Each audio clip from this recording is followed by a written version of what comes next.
The Biden administration has officially crossed the Rubicon. The decision to raid Donald Trump's estate in Mar-a-Lago is the point of no return. It is an unprecedented action that has opened up a box that cannot be closed by the Democrats. Their desperate attempts to keep Trump from running in the 2024 presidential election has shown the American people there is no line uncrossable for them. If nothing comes of this and it was just a desperate, politically motivated last-ditch effort to find something to indict him on, the Democrats have sealed their fate with future criminal indictments once the Republicans take control of the House and Senate. If the Republicans win the trifecta in 2024, all bets are off. I want to see no prisoners. I want them to demolish the FBI, gut the DOJ, and take every inch of power the newly weaponized IRS has. Get rid of the bureaucratic state that FDR created by his expansion of the government. No more games. I'm done with the Republicans being fence sitters.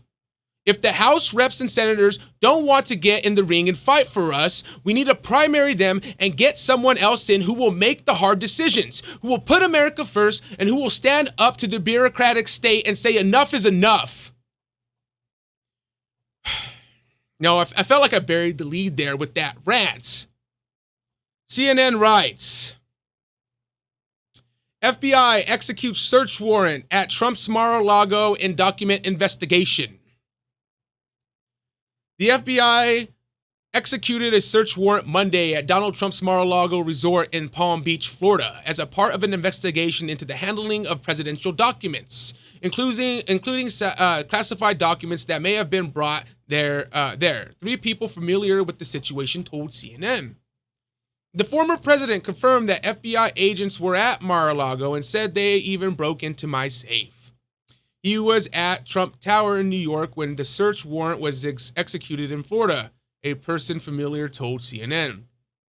Quote, my beautiful home, Mar-a-Lago in Palm Beach, Florida, is currently under siege, raided and occupied by a large group of FBI agents, end quote, Trump said in a statement Monday evening. The extraordinary move to search the home of former president raises the stakes for the Justice Department and comes as Trump's legal problems continue on multiple fronts. Trump is also expected in the coming months to announce he will launch another bid for the White House in 2024. So, the FBI raided the house of President Trump, not while he was there, but away on business because they didn't have the balls to do it when he was there. They conducted a 9-hour search, tearing the house apart and even going through Melania's wardrobe, probably pocketing some panties. You know, J. Edgar Hoover would have been proud. So after all that, the FBI/DOJ only left with $15 that they knew President Trump had in his basement. CNN also writes, in early June, a handful of investigators made a rare visit to the property seeking more information about potential classified material from Trump's time in the White House that had been taken to Florida. The four investigators, including Jay Barrett, the chief of the Counterintelligence and Export Control Section at the Justice Department, sat down with two of Trump's attorneys, Bob and Evan Corcoran, according to the source present for the meeting. At the beginning of the meeting, Trump stopped by and greeted the investigators near the dining room. After he left without answering any questions, and I like how they threw that in there, the investigators asked the attorneys if they could see where Trump was storing documents. The attorneys took the investigation to the basement room, where the boxes of materials were being stored, and the investigators looked around the room before eventually leaving, according to the source. A second source said that Trump came in to say hi and made small talk, but left while the attorney spoke with investigators. The source said some of the documents shown to the investigators had top secret markings. 5 days later, on June 8th, Trump's attorney received a letter from investigators asking them to further secure the room where the documents were stored. Aides subsequently added a padlock to the room. So, they were aware that he possessed these documents. Why didn't they take them right away if he wasn't supposed to have them? You know, and the more pressing question here is, why would you need a search warrant for documents you already know he had? Why cause a commotion when all you had to do was go there and say, hey, those documents, We need them back. That's all you have to say. It's like, Jesus. No, they didn't need a search warrant for that. They didn't need to tear apart the house and break into his safe if they already knew where the documents were. This has political ploy written all over it. The FBI and DOJ are conducting a political agenda investigation for the Biden administration, in my opinion. Donald Trump issued a statement shortly after the news broke about his estate being raided by the FBI. These are dark times for our nation, as my beautiful home, Mar-a-Lago in Palm Beach, Florida, is currently under siege, raided and occupied by a large group of FBI agents. Nothing like this has ever happened to a president of the United States before. After working and cooperating with the relevant government agencies, this unannounced raid on my house was not necessary or appropriate. It is prosecutorial misconduct, the weaponization of the justice system, and an attack by radical left Democrats who desperately don't want me to run for the president in 2024, especially based on recent polls, and who will likewise do anything to stop Republicans and conservatives in the upcoming midterm elections. Such an assault could only take place in a broken third world country. Sadly, America has now become one of those countries, corrupt at a level not seen before. They even broke into my safe. What is the difference between this and Watergate, where operatives broke into the Democratic National Committee? Here, in reverse, Democrats broke into the home of the 45th President of the United States.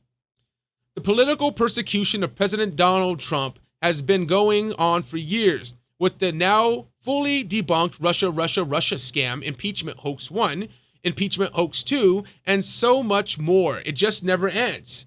It is political targeting at the highest level.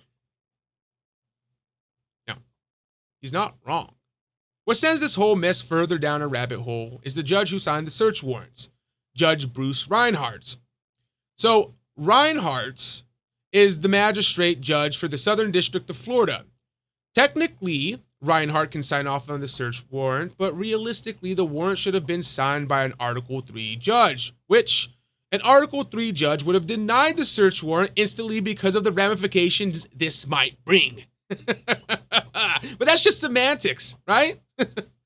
Judge Reinhart, though, has an odd background, which is leading people to wonder if his background could be the reason why he signed the unprecedented search warrants.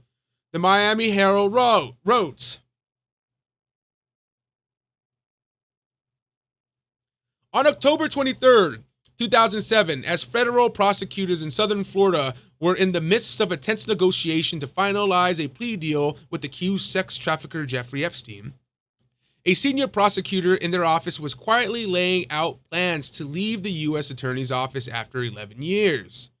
On that day, as emails were flying between Epstein's lawyer and federal prosecutors, Bruce E. Reinhart, now a federal magistrate, opened a limited liability company in Florida that established what would become his new criminal defense practice.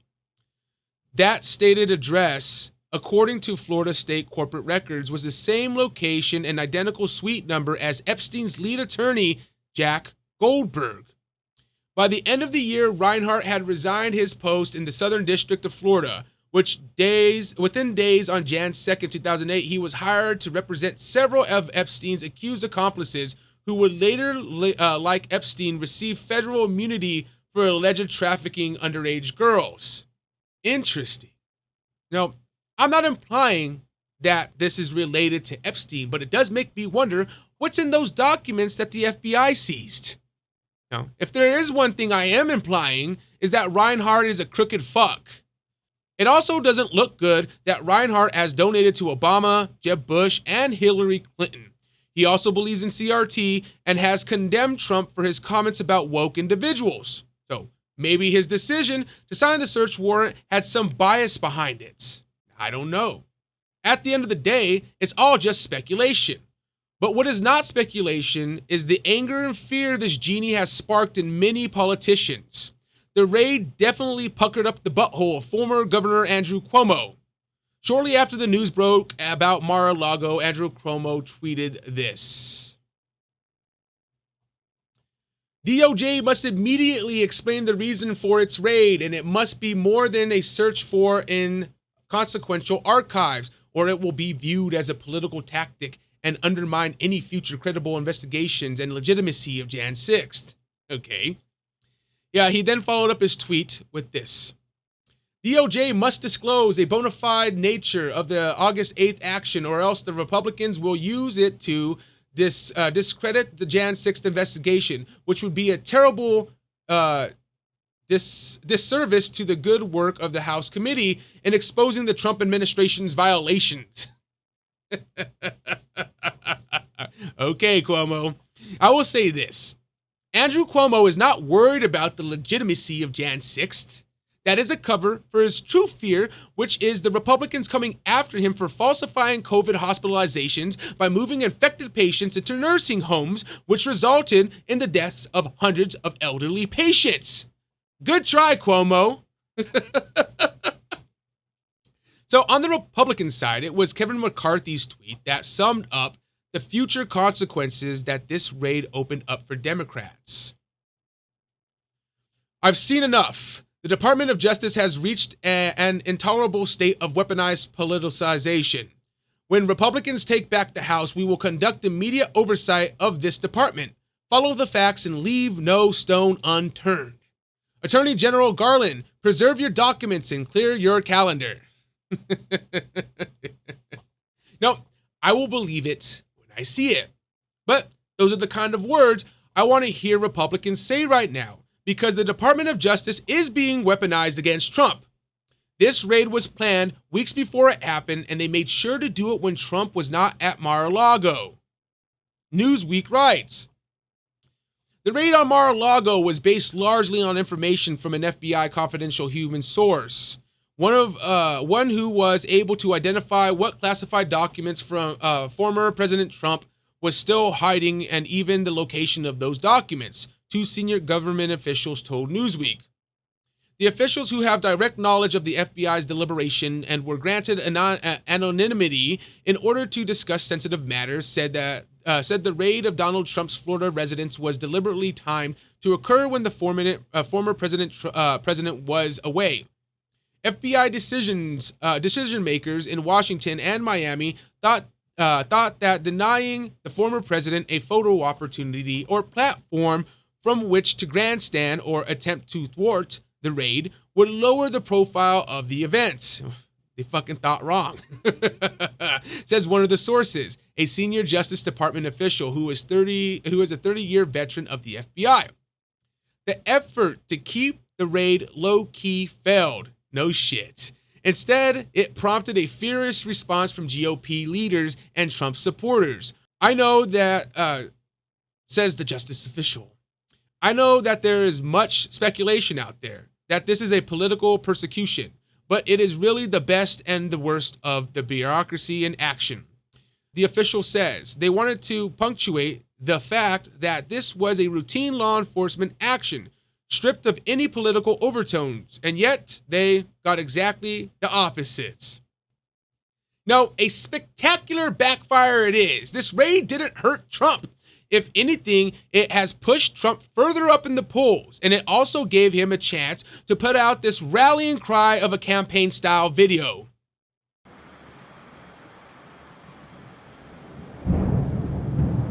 We are a nation in decline. We are a failing nation.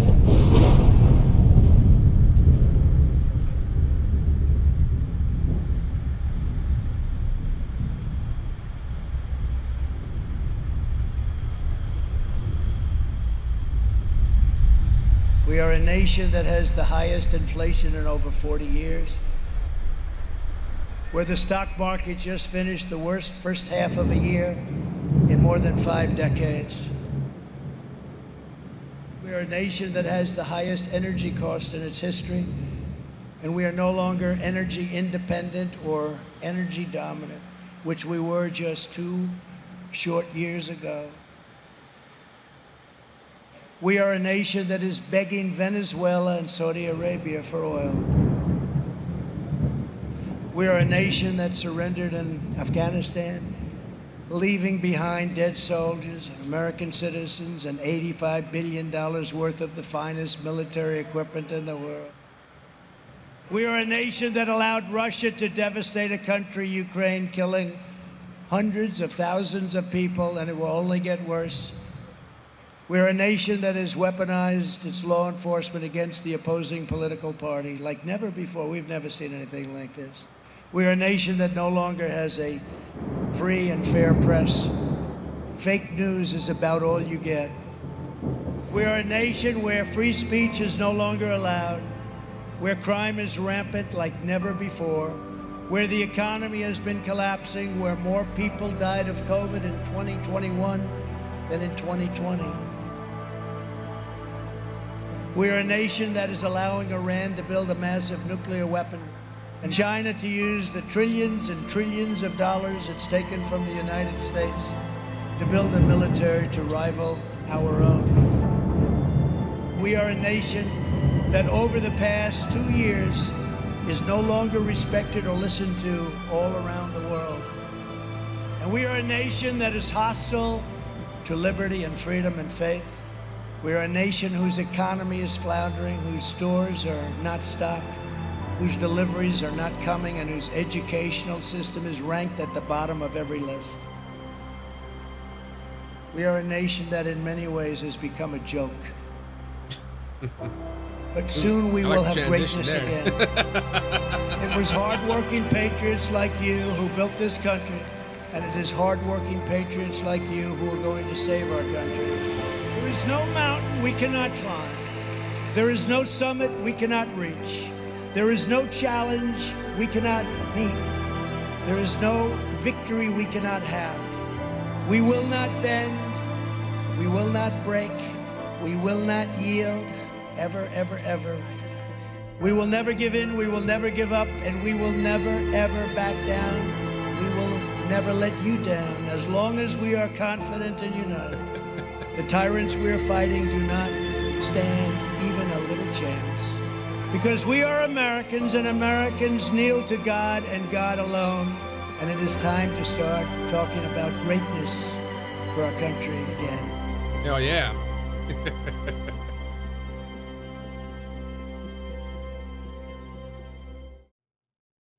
The best is yet to come.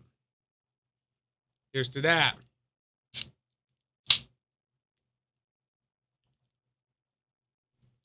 So, let's close this segment out with a little laugh, huh? Of course, not missing a chance to capitalize on this event, Hillary Clinton popped out of the woodwork with what I would call a distasteful merch push. Every but her emails, hat, or shirt sold helps Onward Together, partners defend democracy, build a progressive bench, and fight for our values. Just saying. And look at that shit. She obviously, got a picture of her from decades ago. And photoshopped but her emails onto the hat she was wearing. It's gross. And she even made a point to pin that tweet on her Twitter accounts. Look at that shit. And for those who don't know, Hillary Clinton committed the same crime that they are trying to accuse Donald Trump of, but when she found out the FBI was looking into the classified documents and emails on her private server in the basement of her house, she destroyed the servers, destroyed her phone, and also had her aides destroy their phones by smashing them with hammers. The FBI, knowing she willingly destroyed possible incriminating evidence, decided not to indict her because they couldn't find any evidence that she had committed a crime.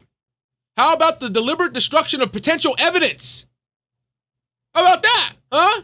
Is that not enough? Like, look at this shit. But her emails collection.